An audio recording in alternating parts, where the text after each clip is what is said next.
Thanks for joining us today, guys. Today we are joined by Paul Casey for another wonderful episode here on the Prosperity Perspective, and excited for Paul to share a little bit about us as we learn about his story. So, Paul, you mind introducing yourself to the audience? What a pleasure to be on your show, Liam. Yes, I'm a solopreneur and I run a business called Growing Forward Services, which is coaching and equipping leaders and teams to spark breakthrough success. That's my mission. I do that through one-to-one and group leadership coaching, through soft skills training. Got about 20, 25 seminars. Been able to speak even 300 times in the last few years, which is great even in COVID, although that was a lot of virtual, which wasn't quite as fun.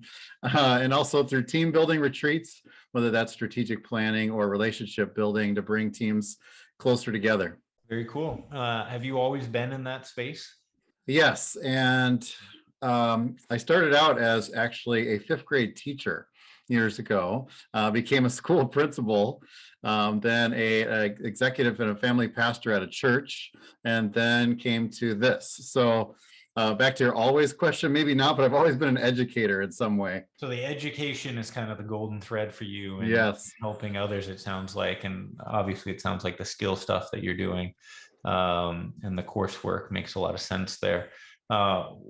In terms of the coaching piece and the breakthrough success, right? Is that just another manifestation of that for you on a one-to-one level instead of a one-to-many? It is, and I heard about coaching many years ago, and I thought, oh, life coaching sounds a little woo-woo. I don't know if I should go into there or not. I actually went to a coffee shop with a guy. His business card was there, and it said life coach. I'm like, I'm going to just check this out, and met with him, and didn't really care for his approach because it was a little bit in my face, and I was leaning back, going, oh, okay. And that I learned that's not really coaching, but I did love the opportunity to help people develop a vision for their life, for their business. Put some actions and goals next to that so that they can realize their best life. And I thought that's what I do naturally. I love doing that. And so I sort of made that three-legged stool, like I said, the coaching, the training, and the team building. How did you decide to go out on your own, right? Leave the comforts of education or pastoral work, so to speak, right? And go start your own thing. Yeah, I did start the dream job while I had the day job, as many entrepreneurs do. And it just seemed like there were people in the world that really wanted to grow as much as I did. They were hungry for it. They would pay money for it. And I thought, okay, that's the crowd that I want to hang out with. Where sometimes, in the nonprofit world, not everyone wants to grow quite as much as that. And even though I would try to pour into people with the things that I had to offer, it just was met with sort of a casual, like hand clap, but it wasn't like, I want to incorporate this into my life and grow. So I felt like I needed to bust out on my own and actually charge money for things so that people would put their money where their mouth is and invest in themselves. What was that process like for you in obviously that transition and getting to that point of success? Yeah, it's a good question. That first year when I decided I was going to resign from the day job and launch full time on the dream job, my wife, 6 months in, said, I don't know if we should be doing this because, when you're a solopreneur, your income goes to zero like right away, and it's like, all right, I got to network the heck out of this town that I live in and shaking hands, going to chamber events and business networking international events. And it was really hard to not have too many clients in those first 6 months. And I said, honey, if you could just hang in there for a little bit longer, I think I'll turn the corner in July, and I did. I got a couple of big gigs then. And then I realized, okay, it's going to be okay. And then 1 year later, I got an anchor client who is now sending me multiple leaders to coach and to do some training. And I knew once I got that anchor client, I could resign from the 2 little part-time jobs that I had, and I haven't looked back since. That was 7 years ago. So there were still some, we'll call them life-saving PFDs on the part-time gigs that wife made you have for a little while there. Yep. Very nice. So once you got to that point of not looking back and success, right? Didn't have to worry about having multiple jobs, food on the table, roof over the head. You've got cash flow coming in. What was your framework in terms of, how you spent that cash and, where you allocated in terms of either pouring back in the business, right? House, like what sort of things did you put that towards? Sure. Well, my main core value is my faith in God. So I've always lived the life of blessed to be a blessing, right? So if God blesses me with income, I'm going to just be a pass through of that to, first of all, my family, and then to my community. And so I've always operated by giving at least 10% back to my church. And then I've broadened that over the years to about 15 to 20% of my income, giving it to charities. And so that's been very rewarding for me. I remember my CPA that first year saying like, Paul, you're giving like 20%. What are you doing? He actually said, what are you doing? And I'm like, well, that's just who I am. I mean, that's my core values. And I wanted to give back. He goes, well, that is very admirable. I still remember him looking at me in the eyes like I was a nut, like, what are you doing? But that is living true to myself. And actually, just to take a side note on that, Liam, I love online auctions, like from local charities. Like I just love them so much because I think everybody wins. The donor wins for donating the item, right? They get the tax write-off. The charity wins, they get my money, and I win because I get to enjoy something that I wanted anyway. So I think it's a win-win-win. So that's one of the things that I do through my donations is online auctions. A couple other things, of course, some non-sexy things, contributing to an IRA, a Roth IRA, a solo 401k, where I use my financial planner because that's not my favorite arena to dwell in, but I know I need it, for the future. So did some of that. Try to take vacations, several vacations a year. I was trying to model what I heard one guy say, one entrepreneur. He said, my goal is to take 1 day off a week, 1 week off a month, and 1 month off a year. And I thought, there's my goal. He said, I heard this like 7 years ago. When I went full time with my gig, and I've actually been I was more successful last year at the 1 week off a month, not as much this year. I'm getting really good though at the 1 day off a week because I could work forever. It's so much fun to do my job. And this year I'm actually going to go for it for the 1 month off a year. I'm going to take a sabbatical in July and take a full 30 days off. So that's going to be so much fun. What are you doing in that time? Well, broadly, I'm going to let my soul catch up with my body.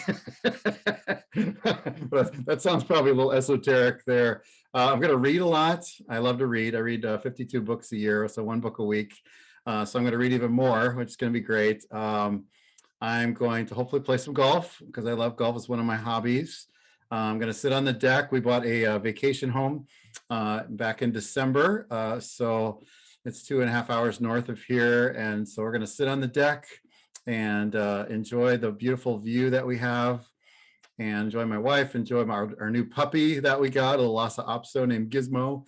And I haven't planned out the whole thing yet, but I do want to spend extra time in prayer and meditation and some other little things, but I'm going to try not to work at all. That'll be tough. So of all the books that you read, if you were to recommend one to entrepreneurs that you would say, hey, this had a big impact, what would that one be? Oh man, you're gonna put me on the spot with this one. This is tough because it's really what genre do you want to talk about? Like, if it's leadership, I would definitely say The Leadership Challenge by Kouzes and Posner. If it's going to be a time management kind of a deal, which is one of my niches I speak in, getting things done was very pivotal for me to live intentionally and manage my time intentionally. If it's relational, I'd say Crucial Conversations was a game changer for how to have the difficult conversation. So yeah, I know I'm answering your question in many different directions, but I feel like I've got a key book in many different categories. A resource for sure in terms of reading, I bet. You talked about, let's go to the part that's not as sexy or fun for you. When you were talking about the 401k and the Roth, and how did you go about doing that and setting that up? Because now that you're independent and solo. Yeah, so I've had the financial planner from when I was in nonprofit work, and he wasn't getting any commission because I wasn't making any money at all. I mean, I was making money, but just enough to feed my family, right?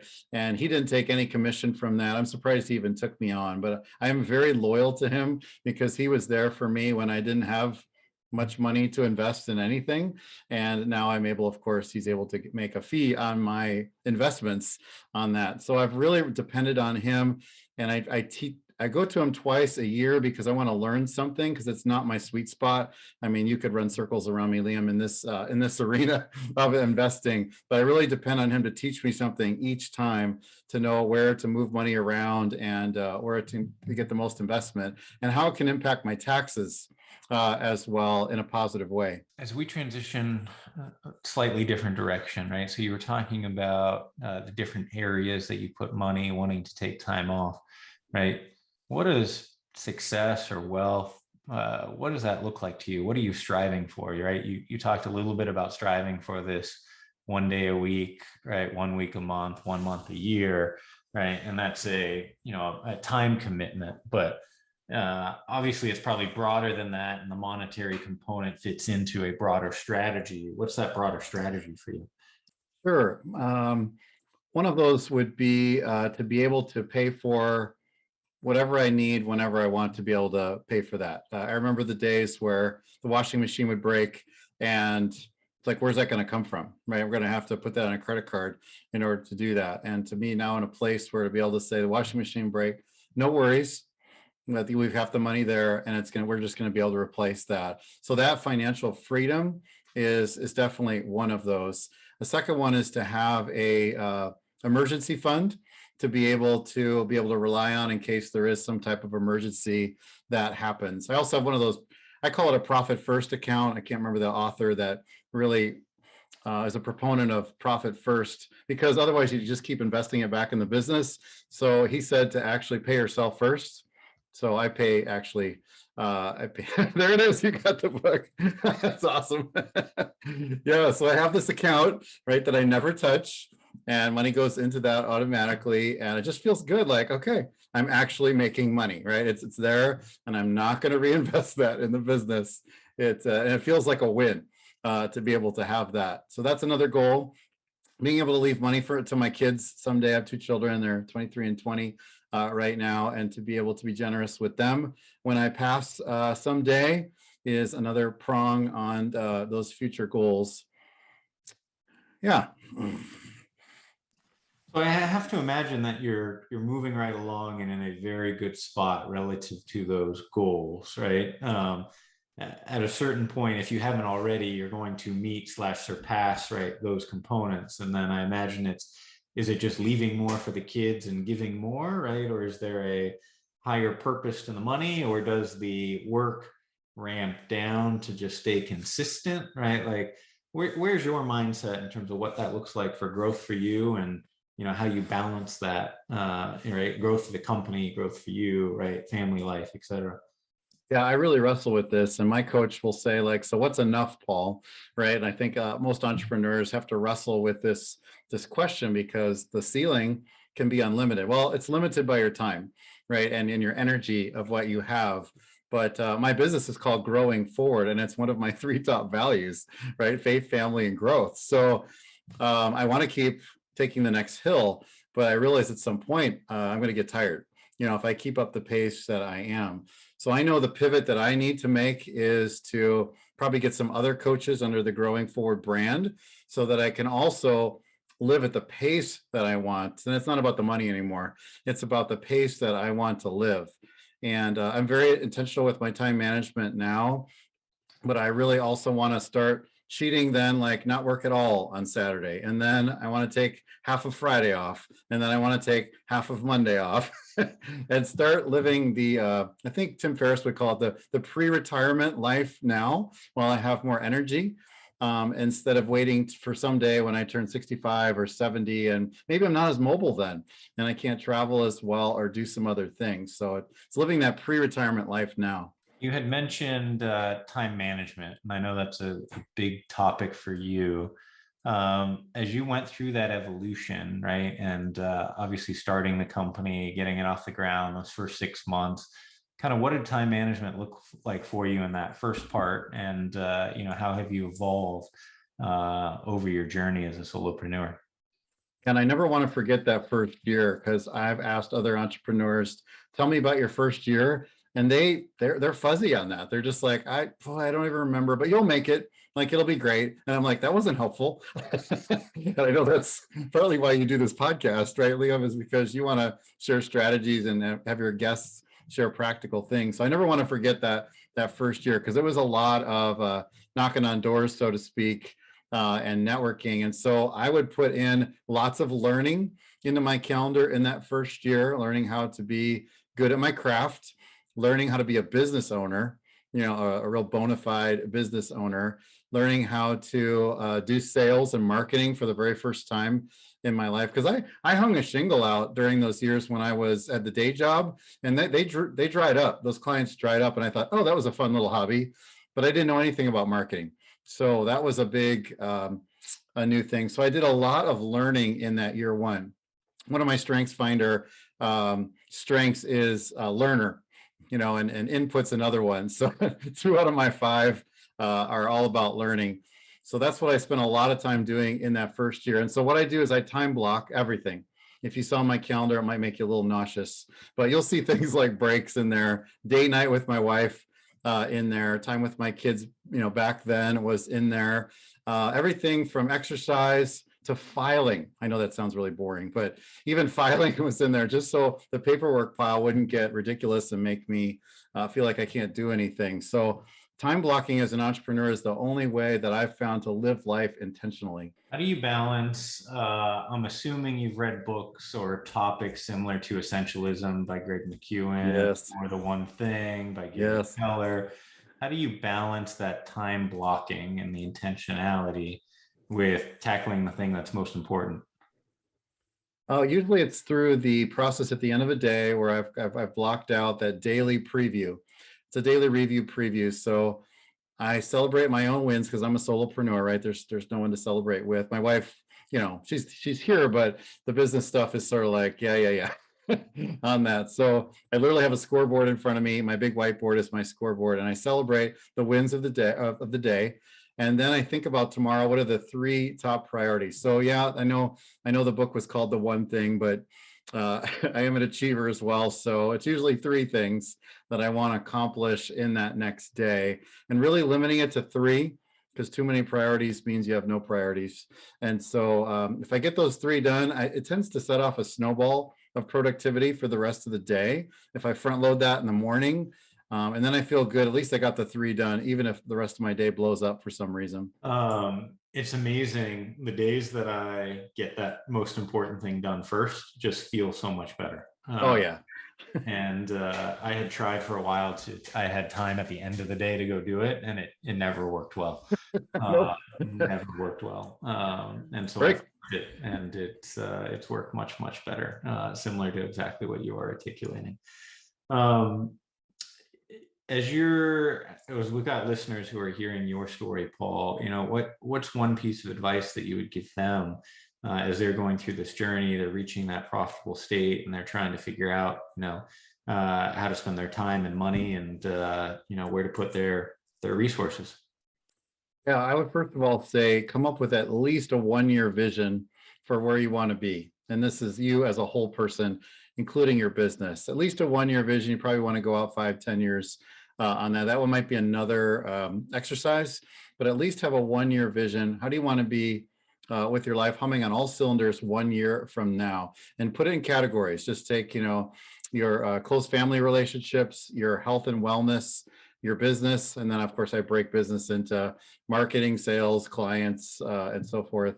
Your dreams, your vacation or recreation, your finances, have those categories. Pick a point out there 1 year from now, and write a little narrative or some bullets on where you want to be. Then reverse engineer some goals in there that you're going to plug in every month. Well, first of all, every quarter, then every month, then every week, to make sure that keeps going. Then build in some reviews where you have to look at those frequently to say, am I tracking? Or what do I need to literally build into my calendar to make that happen? And you will get to that vision. I'm guessing structure has never been an issue for you, Paul. Am I sounding OCD to you, Liam? No, just very a strength, right? It is. And being able to rely on that and having the repetitive nature that essentially allows you to have success, right? It establishes a framework and a structure that you can excel in, right? And it's different for every person, but you've clearly got yours, and it's something that works well for you. Right, I can create within, to have those guardrails very set and very disciplined with them, then I can create within that, or the schedule can dip and dive and move around, and opportunities I can jump at or say no to as a result of having those guardrails. I'm sure you've probably gone through Covey at some point then. Oh yeah. Yeah, that makes sense.